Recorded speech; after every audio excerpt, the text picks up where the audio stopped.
edisi untuk Jumat kali ini. Tetap kita akan meneruskan hadis yang telah kita baca pada minggu yang kemarin. Tentunya kita masih dalam kajian kitab hadis Al-Arba'in An-Nawawi, Al-Hadis Al-Arba'in An-Nawawiyah yang dikarang oleh Al-Imam An-Nawawi.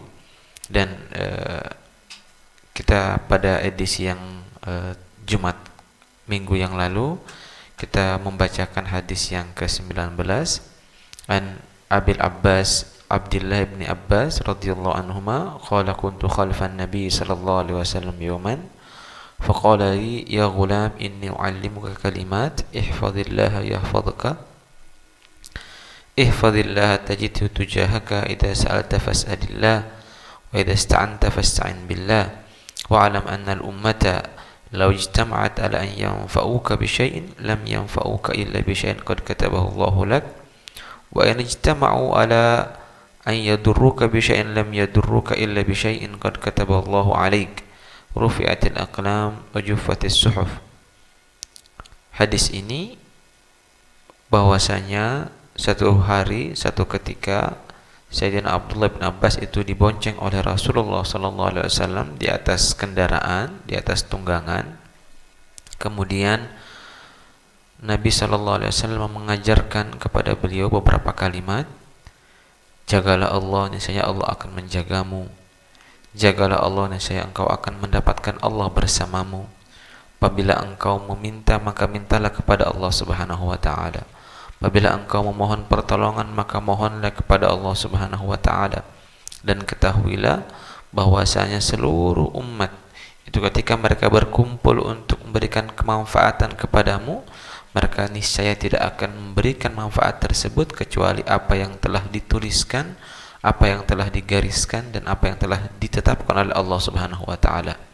Begitu juga sebaliknya, kalau seluruh umat itu kemudian bersatu, mereka berusaha untuk memberikan kemadaratan kepadamu, dan kemadaratan tersebut tidak akan terjadi atasmu kecuali apa yang telah digariskan dan ditetapkan oleh Allah Subhanahu wa taala.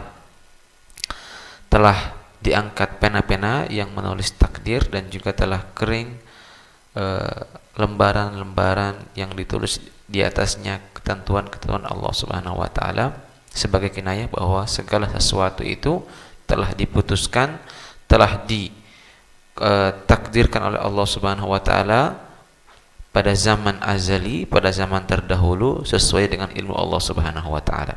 Hadis ini diriwayatkan oleh Imam At-Tirmidzi.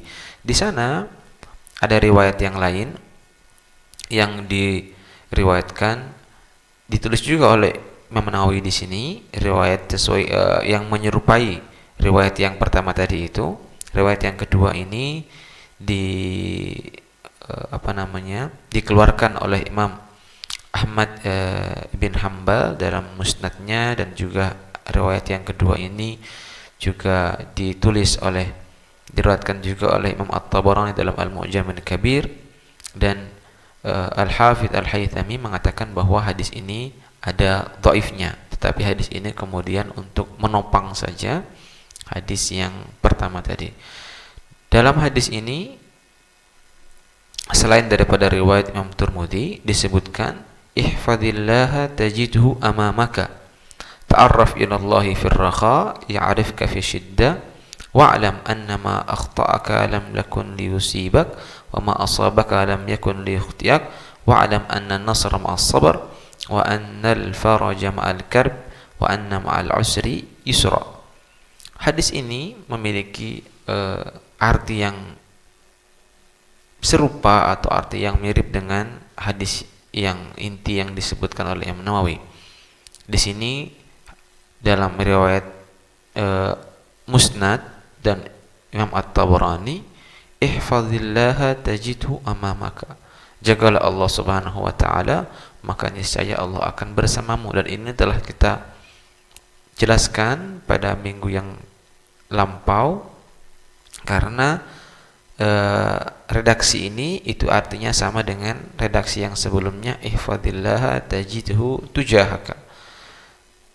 engkau akan mendapati Allah Subhanahu wa taala di depanmu ketika kita menjaga Allah Subhanahu wa taala. Artinya ketika kita menjaga seluruh perintah-perintah Allah Subhanahu wa taala, kita menjauhi segala apa-apa yang dilarang oleh Allah Subhanahu wa taala, dan juga apa yang telah dianjurkan dan yang diajarkan oleh Rasulullah sallallahu alaihi wasallam, niscaya Allah akan bersama kita. Dan ini adalah sifat orang yang bertakwa yang telah disebutkan pada hadis-hadis yang sebelumnya. Di sana dikatakan juga bahwa innallaha ma'al muttaqin, sesungguhnya Allah Subhanahu wa taala itu nanti akan bersama dengan orang-orang yang bertakwa. Menjaga orang tersebut, ketika orang itu bertakwa maka Allah akan menjaganya fid dunya wa fil akhirah. Akan menolong ketika dia kesusahan, akan melapangkan ketika dia mendapatkan kesukaran, akan membuat hatinya tenang ketika dia merasakan himpitan. Dan banyak sekali pertolongan-pertolongan yang dimaksudkan di sini dari tajidu amamaka. Ini Allah Subhanahu wa taala akan senantiasa bersamamu. Ini merupakan balasan ganjaran bagi orang-orang yang bertakwa kepada Allah Subhanahu wa taala. Kemudian di sini ada tambahan yang tidak disebutkan pada hadis yang sebelumnya. Qala ta'arraf ila Allahi fir raha ya'rifka fi syiddah. Dikatakan engkau harus berkenalan dengan Allah Subhanahu wa taala, memperkenalkan dirimu dengan Allah Subhanahu wa taala ketika masa lapangmu, sehingga Allah Subhanahu wa taala akan mengenalimu nanti ketika engkau dalam masa kesusahan. Ini hadis ini atau redaksi ini bukan berarti Allah Subhanahu wa taala tidak mengetahui hambanya, tidak. Akan tetapi maksudnya ketika kita dalam keadaan kelapangan, dalam keadaan tidak memiliki masalah, kita jangan meninggalkan doa kepada Allah Subhanahu wa taala. Kita jangan meninggalkan munajat kepada Allah Subhanahu wa taala. Kita jangan meninggalkan ibadah kita kepada Allah Subhanahu wa taala, apalagi ibadah-ibadah yang wajib. Karena dengan itu, kemudian ketika kita memiliki kesukaran, kita dilanda oleh satu kehimpitan, maka ketika kita memohon kepada Allah Subhanahu wa taala untuk mengangkat hal-hal tersebut, niscaya Allah Subhanahu wa taala akan mengangkat, akan membebaskan kita dari kesukaran, dari kesusahan, dari apa yang kita sedang alami. Seperti diceritakan pada satu ketika sebelum ini ada hadis yang diuriatkan sebelumnya bahwa dari umat-umat yang terdahulu, hadis ini Rasulullah sallallahu alaihi wasallam itu menceritakan kepada para sahabatnya bahwa di sana ketika itu ada tiga orang, kemudian mereka itu pergi atau keluar menuju satu tempat. Akan tetapi kemudian karena terjadinya hujan, maka kemudian mereka berlindung di dalam satu goa.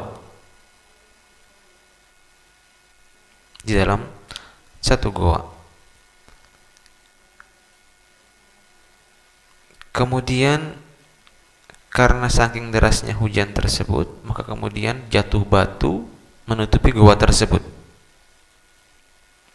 Jadi ada tiga orang, ini seperti yang diceritakan oleh para ulama, banyak disebut oleh para ulama, bahwa tiga orang kemudian mereka itu keluar dan karena kehujanan di satu tempat, mereka berlindung ke dalam satu goa, kemudian jatuhlah batu menutupi goa tersebut sehingga mereka tidak dapat untuk keluar daripada goa tersebut. Kemudian mereka sepakat untuk berdoa kepada Allah Subhanahu wa taala, memohon kepada Allah Subhanahu wa taala dengan setiap satu orang dari mereka mengedepankan sebelum mereka berdoa itu menyebutkan amal yang mereka lakukan ketika mereka tidak dalam sedang kesukaran. Seorang yang pertama mengatakan bahwa ya Allah, saya ini engkau ketahui memiliki dua orang tua, dan saya juga memiliki anak-anak kecil, dan saya memiliki kambing yang saya gembalakan. setiap harinya itu kemudian saya memerah susu dari kambing-kambing yang saya gembalakan tersebut, kemudian saya berikan minum dulu kepada kedua orang tua saya. Setelah itu baru saya berikan kepada anak-anak saya. Satu ketika, ya Allah, saya memiliki hambatan di jalan, kemudian saya terlambat pulang ke rumah, sehingga setelah saya memerah susu untuk kedua orang tua saya dapati ayah dan ibu saya itu telah tertidur. Maka kemudian saya malu untuk membangunkan mereka. Saya berdiri dengan wadah susu di tangan saya itu di dekat kepala mereka.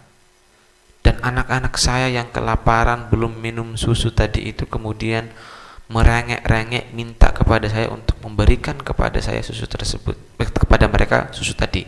Tetapi kemudian saya takut nanti orang tua saya itu kemudian bangun, sehingga kemudian mereka sudah terdahului oleh anak-anak saya yang minum susu yang saya perah tadi itu. Saya menunggu sambil anak-anak saya merengek sampai masuknya waktu fajar. Kemudian mereka terbangun, mereka meminum susu tersebut, kemudian barulah saya berikan kepada anak-anak saya. Ya Allah, kalau saja amal yang saya lakukan ini ikhlas karenamu, maka tolong keluarkan kami dari tempat ini. Maka kemudian seketika itu batunya itu kemudian terbuka sedikit sehingga bisa dilihat langit.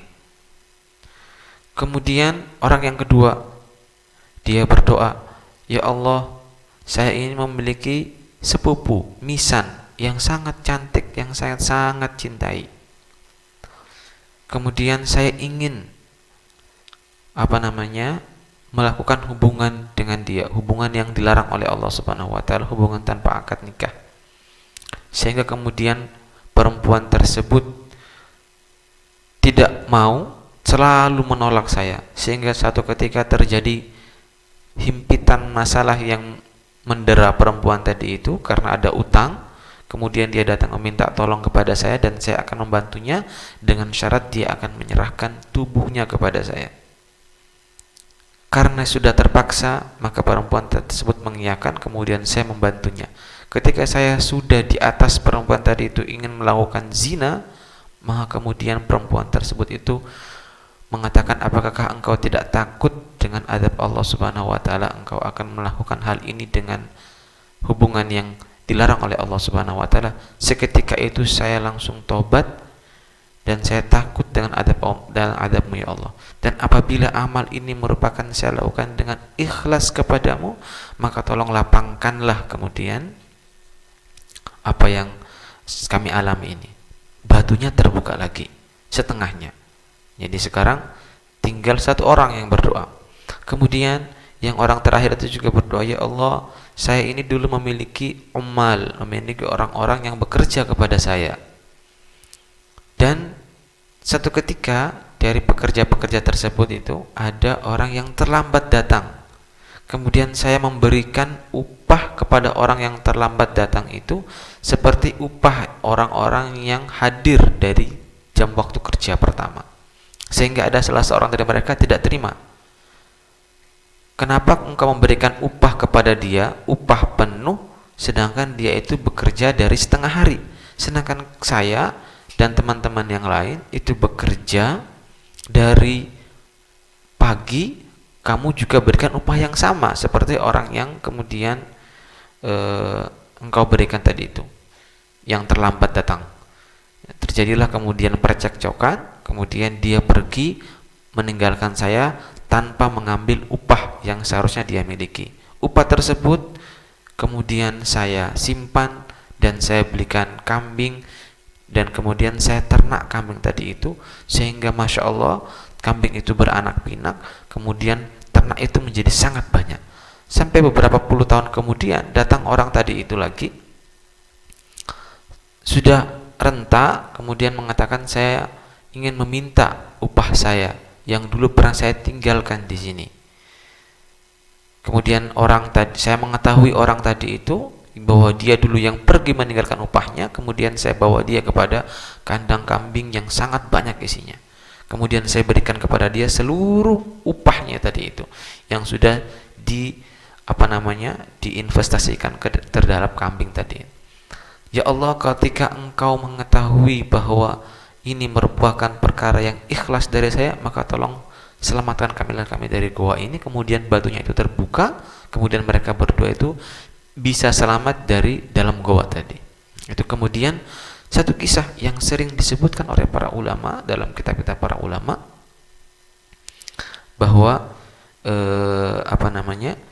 ketika seseorang itu beramal, ketika dia lapang, tidak ada kesusahan, kemudian ketika amal itu ketika kemudian dia mendapatkan kesusahan, maka dia berdoa kepada Allah Subhanahu wa taala, maka kemudian Allah Subhanahu wa taala akan mengetahui, akan membebaskan dia, akan melapangkan, akan menjauhkan atau akan menghilangkan kesukaran dan kesusahan yang sedang dialami, seperti yang disebutkan para seperti kisah tadi ini tentunya diriwayatkan oleh Imam Bukhari dalam kitab Sahih Bukhari, kisah tadi itu. Dan ini banyak sekali disebutkan oleh para ulama sebagai contoh bahwa ketika kita sedang dalam tidak mendapatkan kesusahan, ya kita kemudian berdoa, jangan meninggalkan ibadah, jangan meninggalkan amal soleh, sehingga nanti ketika kita mendapatkan kesusahan, himpitan satu masalah, ketika kita memohon kepada Allah Subhanahu wa taala, Allah Subhanahu wa taala akan mengijabahi doa kita, Allah Subhanahu wa taala akan memudahkan permasalahan kita. Nah, seperti ada satu ungkapan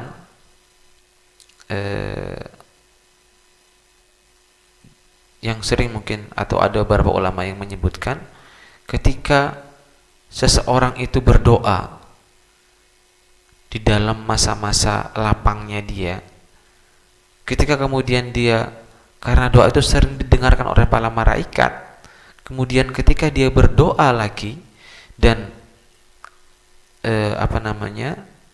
pada masa kesukarannya, nanti para malaikat akan mengatakan, ya Allah, suara ini tidak asing bagi kami. Kenapa? Karena ketika masa-masa lapangnya dia tidak meninggalkan berdoa kepada Allah Subhanahu wa taala.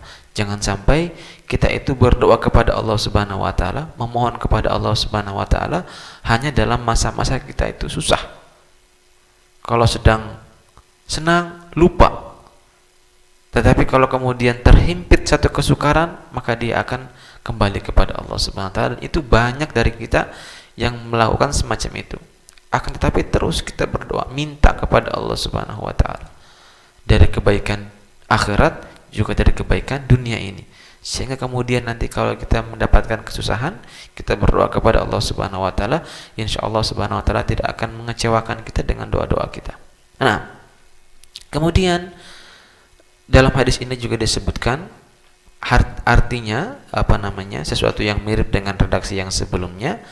Qala wa'lam annama akhta'aka lam yakun liyusibak wa ma asabaka lam yakun liyukhtiak.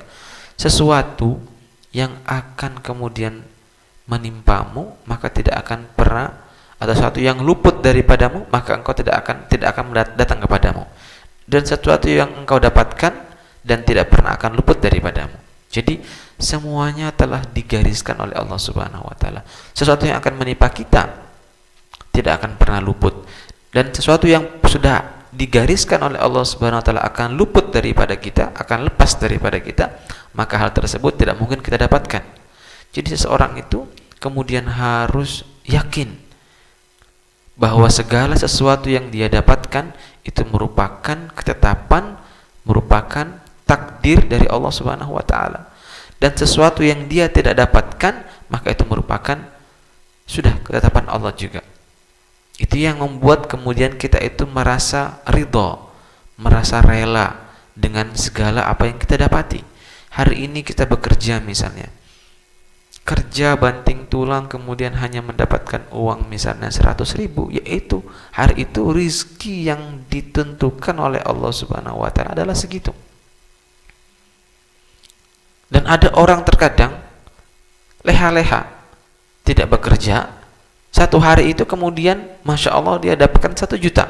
Orang yang bekerja setengah mati dapat 100.000, orang yang tidak bekerja tahu-tahu ada yang memberikan kepada dia uang 1 juta. Itu semua merupakan ketetapan Allah Subhanahu wa taala.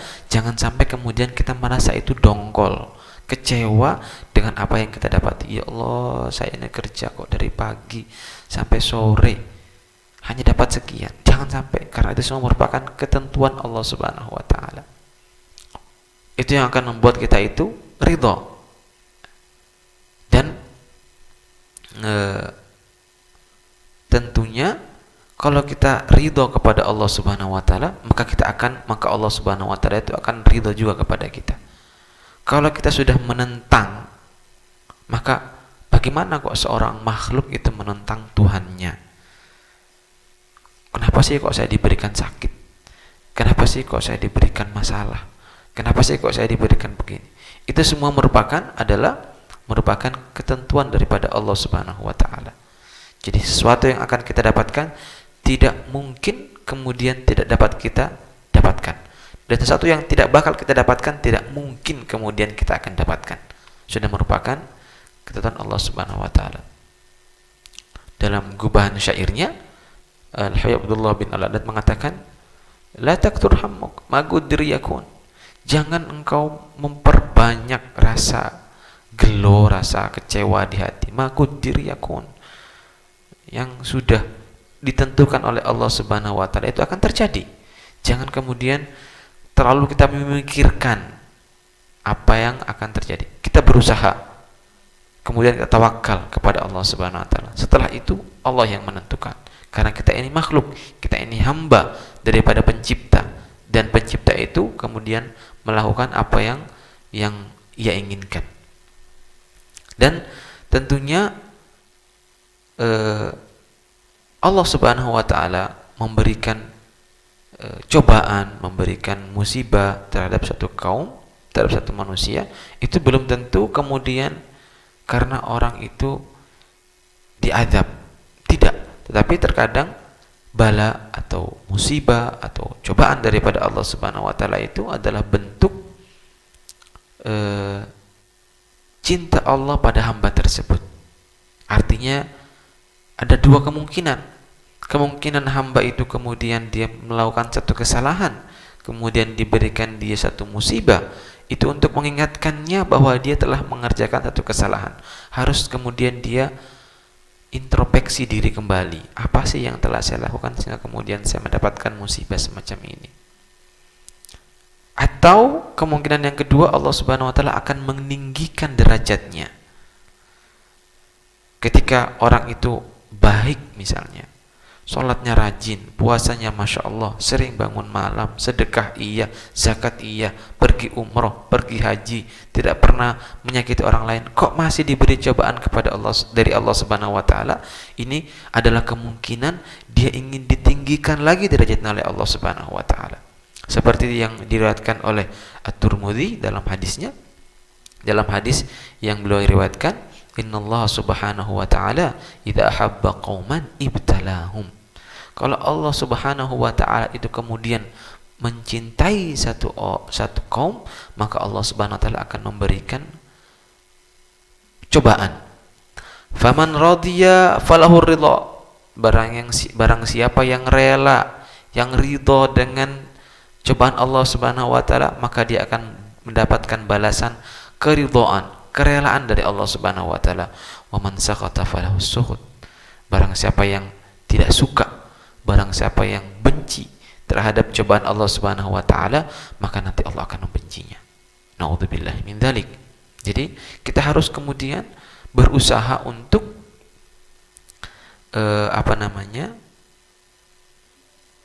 rela mengetahui bahwa itu dari Allah Subhanahu wa taala, kemudian kita melakukan hal tersebut. Kita jalani sambil kemudian kita berdoa kepada Allah Subhanahu wa taala agar cobaan tersebut diangkat oleh Allah Subhanahu wa taala. Jangan kita terlalu ngerundel, jangan kemudian terlalu kita itu mengungkit-ungkit, ya Allah, kenapa sih saya diberikan semacam ini? Tidak, sepertinya tidak ada cobaan yang lebih berat.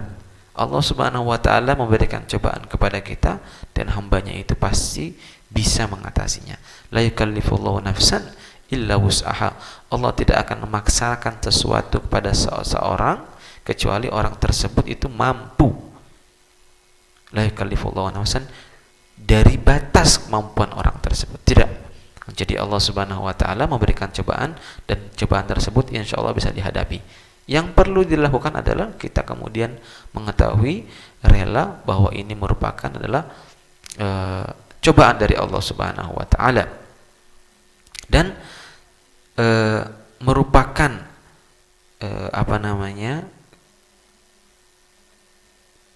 kebiasaan atau daripada hal-hal yang sering terjadi para orang-orang yang soleh adalah mereka itu kemudian diberikan cobaan, diberikan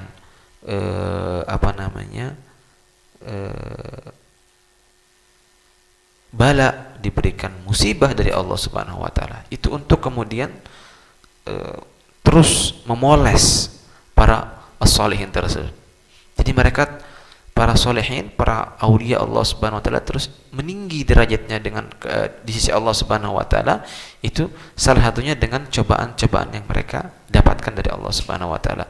Wala nabluwannakum bi syai'in minal khaufi wal ju'i wa naqsin minal amwali wal anfusi wath thamarat wa basyiris sabirin. Dan kami akan memberikan cobaan bagi kalian dengan ketakutan, dengan kelaparan, dengan kekurangan daripada harta dan nyawa, misalnya diri, atau kemudian daripada makanan, buah-buahan, dan beri kabar gembiralah kepada orang-orang yang berlaku sabar. Tadi itu ya. Jadi sesungguhnya ketika kita diberi cobaan oleh Allah Subhanahu wa taala, yang kita lakukan adalah dua hal. Kita kemudian ridho dengan apa yang diberikan kepada Allah Subhanahu wa taala, dan yang kemudian kita sabar. Plus yang ketiga, kita meminta kepada Allah Subhanahu wa taala agar kemudian hal tersebut diangkat oleh Allah Subhanahu wa taala. Tetapi yang pertama adalah kita ridho dulu apa yang kita diberikan oleh Allah Subhanahu wa taala. Apa saja yang kita terima hari ini, apa yang kita dapatkan, semuanya kita harus kita yakini bahwa semua itu sumbernya ketetapan dari Allah Subhanahu wa taala. Dan kita jangan mengatakan bahwa ini adalah kesemenang-menangan dari Allah Subhanahu wa taala. Tidak. Allah memutuskan sesuatu seperti yang sering diulang-ulang, bahwa itu merupakan sesuai dengan ilmu Allah Subhanahu wa taala yang qadim. Fulan ibn fulan tanggal sekian, hari sekian, tahun sekian akan mendapatkan rizki 100.000 saja. Allah sudah tahu sebelumnya, maka kemudian Allah putuskan fulan bin fulan tanggal sekian, hari sekian, tahun sekian akan mendapatkan rizki sekian. Nah, pada hari itu, sekalipun dia itu jungkir balik untuk mendapatkan rizki, karena sudah sesuai dengan yang digariskan oleh Allah Subhanahu wa taala, sesuai dengan ilmu Allah Subhanahu wa taala yang qadim, yang terdahulu, maka dia tidak akan mendapatkan melewati daripada itu, dan tidak akan berkurang. 100.000, 100.000, tidak kurang 1 rupiah, dan tidak akan bertambah 1 rupiah. Nah, kemudian kita berlaku sabar, menerima kepada apa yang digariskan, kita sabar, dan ini merupakan da'bus sholihin. Apa-apa yang dilakukan oleh para ulama, oleh para orang yang soleh, oleh para aulia Allah Subhanahu wa taala ketika mereka mendapatkan cobaan.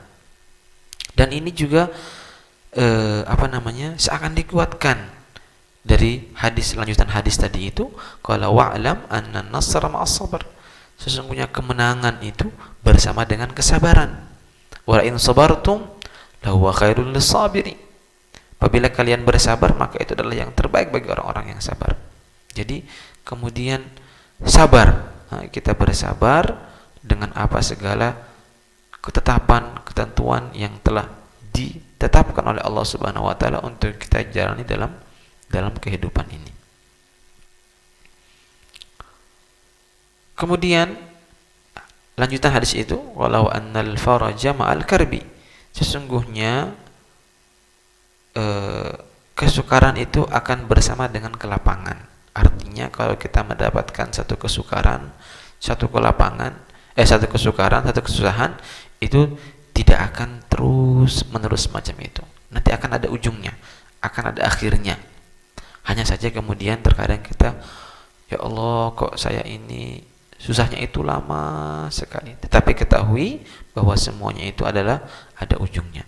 Selama orang tersebut kemudian dia berlaku sabar, kemudian dia mengharapkan pahala daripada Allah Subhanahu wa taala, mengharapkan agar musibah yang menimpanya itu kemudian cepat diangkat oleh Allah Subhanahu wa taala, dan dia memiliki husnudzon kepada Allah Subhanahu wa taala dalam segala perkaranya, maka kemudian dia akan tenang akan mendapatkan pahala daripada Allah Subhanahu wa taala, mendapatkan ganjaran, karena Allah Subhanahu wa taala merupakan zat arhamur rahimin, zat yang paling memiliki sifat rahmat, melebihi rahmat orang tua terhadap anaknya. Kita bayangkan kalau seorang ibu, kemudian seorang ayah kemudian baru diberikan rezeki seorang anak yang masih kecil, begitu sayangnya, begitu cintanya kepada anak tersebut.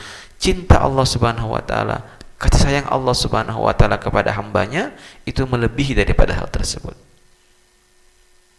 Jadi ketika kita ditetapkan ini satu perkara, maka Allah mengetahui bahwa itu adalah yang terbaik bagi kita. Jadi kemudian kita harus bersabar seraya kita mengharapkan pahala daripada Allah Subhanahu wa taala terhadap hal cobaan yang sedang menimpa kita.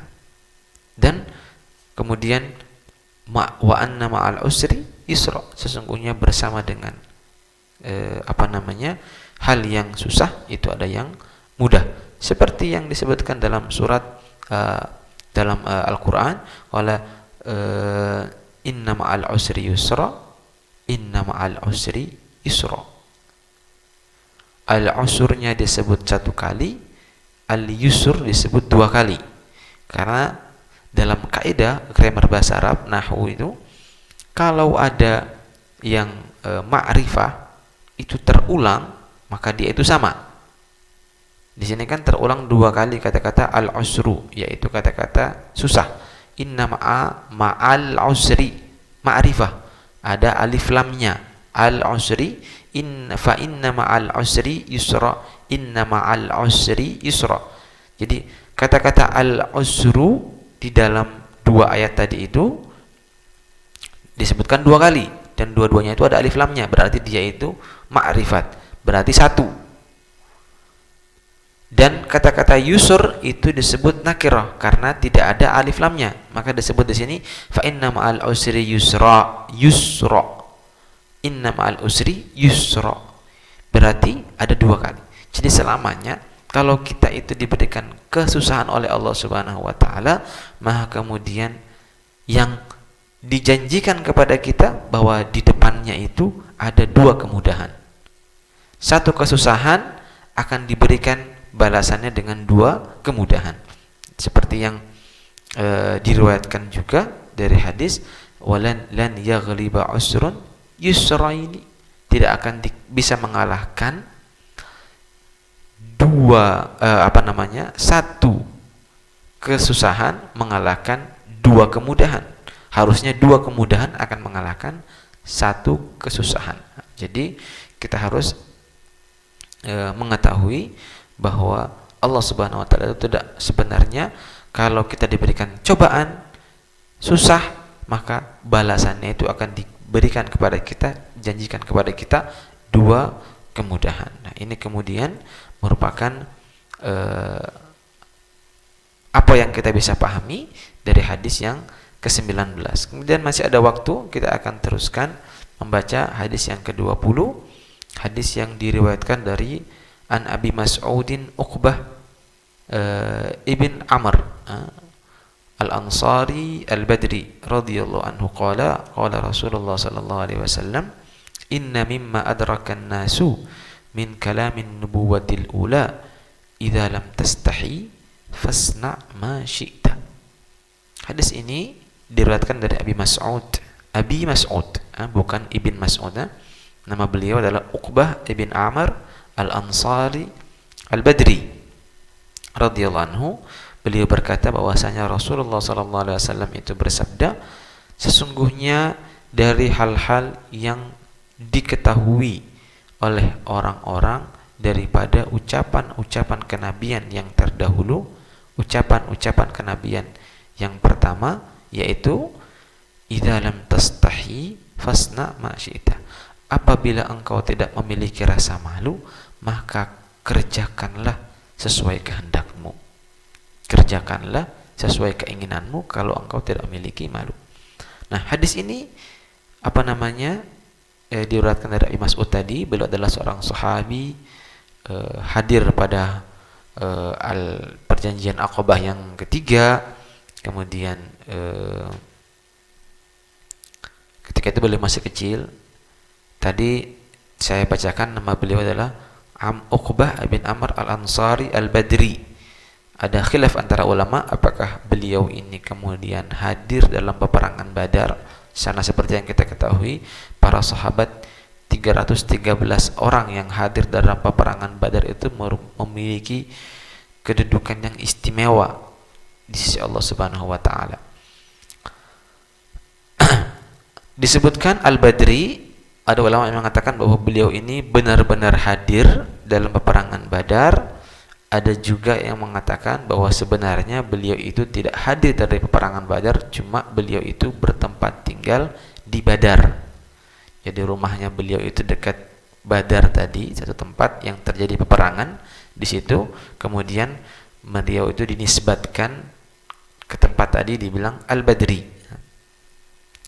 Beliau seorang sahabat. Kemudian setelah perang Badar, seluruh peperangan yang dihadiri oleh Rasulullah SAW beliau ada di dalamnya, dan beliau sempat tinggal di Kufa dan membangun rumah di Kufa. Kemudian beliau meninggal di Madinah Al-Munawwarah, dan ada juga riwayat mengatakan bahwa beliau itu meninggal di Kufa pada zaman khilafah Sayyidina Ali radhiyallahu anhu. Dan beliau banyak hadis, atau ada sekitar beberapa hadis yang diriwayatkan para ulama, yang diriwayatkan dari sahabat Abi Mas'ud tadi ini. Dikatakan ada sekitar 102 hadis yang pernah diriwayatkan dari beliau ini. Hadis ini menerangkan kepada kita bahwa inna mimma adrakan nasu min kalamin nubuwatil ula. Ada beberapa ajaran daripada kenabian-kenabian yang terdahulu itu masih diingat oleh para orang-orang pada saat itu. Jadi sebagaimana kita ketahui ketika itu di bangsa Arab itu pun ada nabi sebelum Nabi Muhammad SAW. Ada Nabi Ismail misalnya dan sebagainya. Kemudian selain daripada bangsa Arab juga itu ada para nabi-nabi yang diutus untuk menyampaikan ajaran-ajaran Allah Subhanahu wa taala. Nah, ada beberapa ajaran daripada nabi-nabi terdahulu itu kemudian masih terekam oleh memori orang-orang saat itu, dan salah satu daripada ajaran itu adalah idza lam tastahi fasna ma syi'ta. Apabila engkau tidak merasakan malu, maka kerjakanlah sesuai dengan yang kau inginkan. An-nubuwal ula di sini ada sebagian ulama yang mengatakan bahwa yang dimaksudkan daripada an-nubuwatul ula adalah kenabian dari Nabi Adam, karena nabi yang pertama adalah Nabi Adam, karena manusia pertama diciptakan oleh Allah Subhanahu wa taala adalah Nabi Adam alaihissalam. Dan ada juga yang ulama mengatakan tidak disebutkan min ghairi ta'yin nabi siapa, ya artinya yang pertama adalah yang lampau. Nah, hadis ini menerangkan satu sifat yang sangat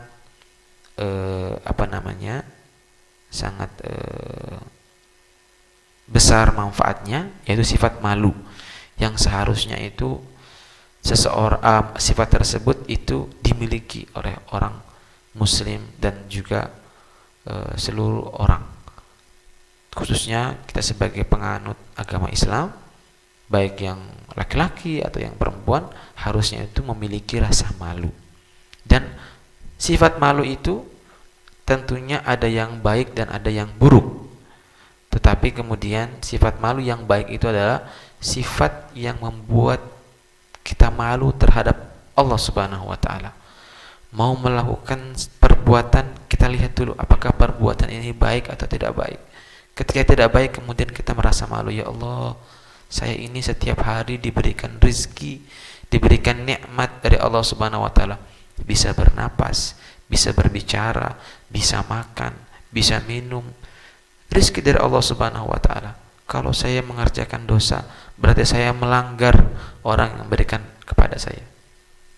Jenengan bayangkan misalnya, kalau setiap hari diberikan uang oleh seseorang, diberikan uang setiap hari misalnya 1 juta, kemudian jenengan melakukan kesalahan di depan orang tersebut, akan malu. Nah, ini adalah malu yang baik, yaitu kemudian kita malu terhadap Allah Subhanahu wa taala, baik dalam hal mengerjakan maksiat atau meninggalkan kewajiban. Kalau seseorang itu kemudian merasa malu semacam itu, maka kemudian dia akan mendekatkan dirinya kepada Allah Subhanahu wa taala. Dalam hadis yang dikatakan al-haya'u khairun kullu. Al-haya'u la ya'ti illa bi khair. Rasa malu itu tidak membawa kecuali kebaikan. Rasa malu itu semuanya itu baik. Dan dalam satu hadis dikatakan bahwa Rasulullah SAW itu bersabda, iman itu ada 70 sekian. Yang paling tinggi itu kita mengucapkan la ilaha illallah. Yang paling rendah itu adalah kemudian kita menyingkirkan hal-hal yang bisa mengganggu orang yang dalam perjalanan. Dan wal haya'u syu'batun min syu'abil iman. Dan malu itu adalah satu bagian daripada bagian keimanan. Dan ada hadis, walaupun hadis ini dhaif, bisa kita ambil ilmu dari hadis ini juga. Qala idza aradallahu bi 'abdin halakan naza'a minhul haya. Seseorang kalau diinginkan oleh Allah Subhanahu wa taala itu binasa, maka Allah akan mencabut rasa malu daripada dia. Ketika orang dicabut rasa malunya, maka kemudian dia akan melakukan apapun yang dia inginkan, mengerjakan dosa, menyakiti orang lain, kemudian makan harta orang lain, kemudian dia meninggalkan kewajiban yang harus dia lakukan. Itu semua apa? Karena tidak ada lagi rasa malu di dalam dirinya. Ini kemudian malu yang dianjurkan. Dan Rasulullah SAW itu merupakan, digambarkan oleh para sahabat itu orang yang sangat pemalu, sampai lebih digambarkan para sahabat itu malunya Rasulullah SAW itu melebihi malunya anak perawan yang sedang dipingit. Kalau ada perempuan yang afifah, perempuan yang baik-baik, rasa malunya sangat tinggi, itu Rasulullah SAW malunya itu lebih daripada itu. Seperti yang digambarkan oleh para sahabat Rasulullah SAW mengenai malunya beliau. Dan ini harus kita contoh. Dan memiliki sifat malu itu merupakan kedudukan yang sangat besar di sisi Allah Subhanahu wa taala. Sayyidina Uthman ibn Affan satu ketika itu kemudian ada yang Nabi SAW duduk di satu tempat, kemudian masuklah, ada sedikit daripada kaki Nabi SAW itu tersingkap sedikit, atau mungkin ya, mendekati paha beliau, tersingkap sedikit. Masuk Sayyidina Abu Bakar, beliau masih duduk seperti biasa, kemudian masuk Sayyidina Umar juga seperti biasa, kemudian ketika masuk Sayyidina Utsman, kemudian beliau memperbaiki duduknya beliau tersebut tadi. Ditanya, kenapa ya Rasulullah? Qala, apakah saya tidak boleh bersikap malu kepada orang yang para malaikat malu kepadanya?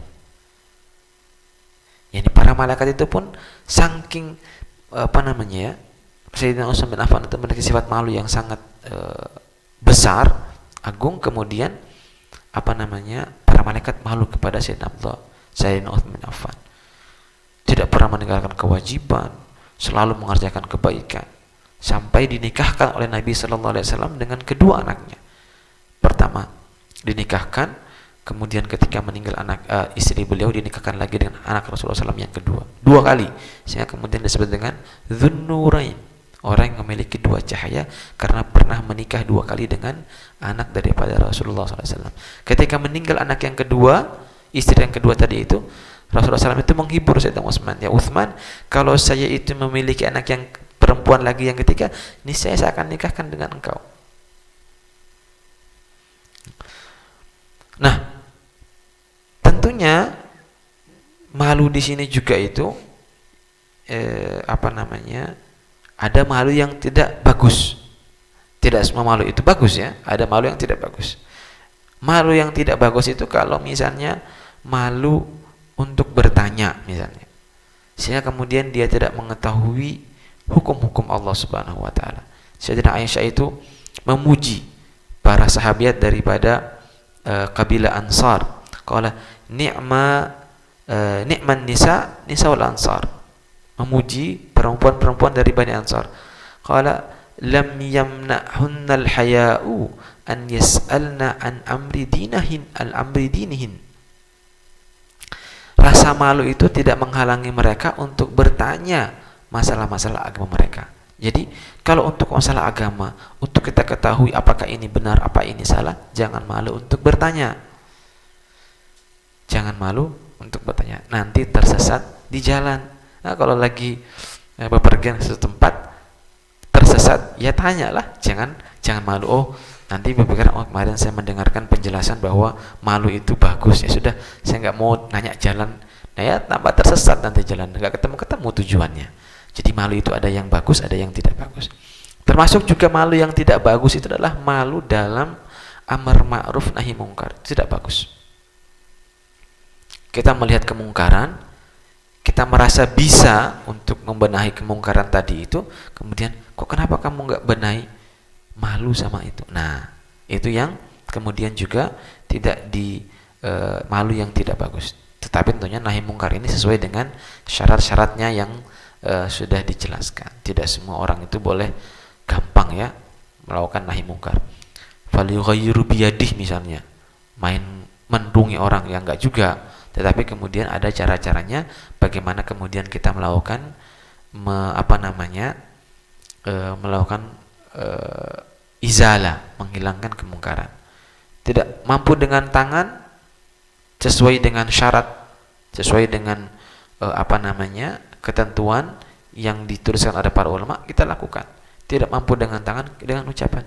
Tidak mampu dengan ucapan, kemudian dengan hati kita. Nah, ini kemudian malu yang tidak diperbolehkan atau malu yang tidak baik. Malu yang dianjurkan dalam hadis ini adalah malu yang seseorang itu bersifat malu karena dia melakukan perbuatan yang maksiat, atau kemudian malu karena meninggalkan yang kewajiban. Merasa malu dengan hal-hal yang tersebut. Hadis ini itu redaksinya dibilang idza lam tastahi fasna ma syi'ta. Kerjakanlah apa yang kau kehendaki. Perintahnya itu redaksinya itu berupa perintah. Dalam bahasa Arab itu disebut amru, al-amru, perintah. Dalam ilmu usul fikih disebutkan bahwa terkadang satu lafaz bentuknya itu perintah tetapi memiliki makna yang lain, makna arti yang lain. Lafaz amr kadang bentuknya itu sebagai ancaman, kadang bentuknya itu sebagai membolehkan, kadang bentuknya itu sebagai khabar. Nah, dari sini para ulama mengatakan fasna ma syi'ta itu artinya adalah ancaman. Ya sama dengan firman Allah Subhanahu wa taala, "I'malu ma syi'tum." Kerjakanlah apa yang kalian inginkan. Niscaya nanti Allah Subhanahu wa taala akan menulis atau akan beri ganjaran dengan apa yang kita kerjakan. Sama juga kalau misalnya Anda misalnya sedang mendidik anak jenengan yang masih kecil, itu kemudian kalau sudah saking kemarah kadang kita bilang, "Wis, kerjakan. Nah, itu kan bukan berarti kemudian kita memerintahkan anak tersebut untuk melakukan salah, tetapi itu merupakan ancaman. Nah, redaksi hadis ini semacam itu. Perintah, tapi yang dimaksud adalah ancaman. Ada juga ulama yang mengatakan bahwa redaksi di sini adalah redaksi perintah, tetapi bermakna khabar, pemberitahuan. Artinya, nanti kalau Rasulullah SAW memberi kabar kepada kita, orang yang tidak memiliki malu, dia itu akan mengerjakan apa yang dia inginkan. Nah, malu itu ada dua. Ada yang malu memang gharizi, dari bawaan, dari sononya. Jadi orang itu pemalu memang dari kecil. Itu jarang. Artinya persentasenya itu lebih sedikit daripada kebanyakan orang-orang. Ada yang malu itu didapatkan dengan usaha. Ya, kita rasa malu kalau tidak berusaha kita memiliki rasa malu kalau kita meninggalkan kewajiban atau kita mengerjakan dosa, malu kepada Allah Subhanahu wa taala. Jadi dengan misalnya ya, satu pekerjaan misalnya, kadang kita tuh mengerjakan dosa itu sembunyi-sembunyi. Takut dilihat sama orang tua, takut dilihat sama guru, takut dilihat sama teman misalnya. Itu malu. Tetapi kenapa kemudian kita tidak malu kepada zat yang terus melihat kita selama 24 jam, mengetahui kita selama 24 jam. Nah, itu yang kemudian harus dipertanyakan. Jadi kita harus berusaha untuk memiliki rasa malu itu. Jadi ada malu yang memang gharizi, yang memang diberikan oleh Allah Subhanahu wa taala kepada seorang, dan ini sedikit sekali, dan ada orang yang ada malu yang kita bisa raih, kita bisa capai dengan usaha-usaha kita. Sehingga kemudian kita memiliki rasa malu terhadap Allah Subhanahu wa taala, dan malu ini tadi seperti dikatakan selalu membawa kebaikan. Tentunya kecuali rasa-rasa malu yang tadi yang tidak diperbolehkan. Satu ketika Rasulullah SAW itu lewat dan mendengarkan seorang sahabat itu sedang menasihati kepada saudaranya. Kamu tuh jangan malu, jangan begini. Nasihati biar jangan malu. Nabi kemudian mendengar itu, kemudian biarkan saja. Qala fa innal haya'a minal iman. Karena sesungguhnya malu itu bagian daripada keimanan. Jadi malu yang dianjurkan adalah malu yang ditimbulkan dari perasaan kita atau dari angan-angan kita ingat terhadap nikmat Allah Subhanahu wa taala. Kemudian kita melihat kita itu orang yang muqassir fi syukur, orang yang tidak melakukan syukur kepada nikmat dengan sebenar-benarnya. Kemudian malu ketika kita meninggalkan ibadah. Nah, ini kemudian malu-malu yang bisa menimbulkan kebaikan, ini yang dianjurkan untuk kita miliki, dan itu merupakan bagian daripada keimanan kita, memiliki rasa sifat malu. Kita sekarang hidup pada zaman yang malunya itu sangat sedikit sekali. Orang sekarang sudah banyak yang kehilangan sifat ini. Orang tidak malu lagi mencuri misalnya. Ada orang misalnya mengambil harta orang lain terang-terangan, tidak memiliki rasa malu sama sekali. Bahkan ada orang yang naudzubillah misalnya dia korupsi misalnya. Ketika difoto di media kemudian selfie dan sudah hilang, sedangkan yang dicuri itu sekian M misalnya. Dari mana hilang sifat malu itu? Ada juga perempuan yang rela menjual tubuhnya demi untuk masalah duniawi misalnya. Orang yang banyak ya sekarang ini, semoga Allah Subhanahu wa taala sudah bukan menjadi rahasia lagi ya, sudah menjadi rahasia umum. Pada zaman ini kita hidup pada zaman yang sifat malu itu sangat merupakan banyak dilanggar oleh sebagian kita. Semoga Allah Subhanahu wa taala kemudian menjaga kita semua dari hal-hal tersebut. Kita diberikan sifat malu oleh Allah Subhanahu wa taala, sehingga kemudian kita malu apabila kita meninggalkan kewajiban, atau kita malu kemudian ketika kita melakukan satu kesalahan. Dan para sahabat, mungkin ini yang bisa kita sampaikan untuk kesempatan hari ini. Semoga bisa bermanfaat kepada kita semua, bisa memberikan ilmu yang menjadi hujjah lana la hujjah alaina, dan apabila di sana ada salah ucap, dimaafkan, dan itu mungkin datang dari saya pribadi. Akhirul kalam, wa sallallahu ala sayyidina Muhammadin wa ala alihi washabihi wasallam. Summa assalamualaikum warahmatullahi wabarakatuh.